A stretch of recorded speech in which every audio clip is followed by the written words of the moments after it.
বাণিজ্য ঘাটতি বিষয়ে একটি পূর্ণাঙ্গ প্রস্তাবনা নিয়ে যুক্তরাষ্ট্রে গেছে প্রতিনিধি দল। সচিবালয়ে ক্রয় সংক্রান্ত উপদেষ্টা কমিটির বৈঠক শেষে সাংবাদিকদের কথা বলেন অর্থ উপদেষ্টা সালেউদ্দিন আহমেদ। জানান, প্রতীকী মূল্যে জমি দেয়া এড়াতে চাইছে সরকার, কেউ নিতে চাইলে অর্থ দিয়ে নিতে হবে। আজকের ক্রয় সংক্রান্ত উপদেষ্টা পরিষদ কমিটির বৈঠকে মোট 7টি প্রস্তাব উত্থাপিত হয়।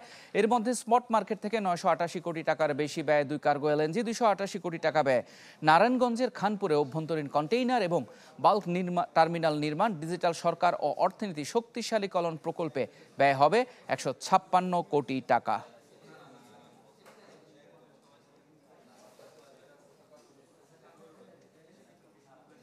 অ্যাজ ইউজুয়াল আমরা সার আর এলএনজি এটা আমরা স্টেডি ফ্লো রাখার জন্য আমরা এনশিওর করব। আমরা ওই যে প্রতীকী মূল্য দেবো না, এখন থেকে প্রতীকী মূল্যটা অ্যাভয়েড করবো। যারাই নিতে চায় অর্থ দিয়ে নেবে।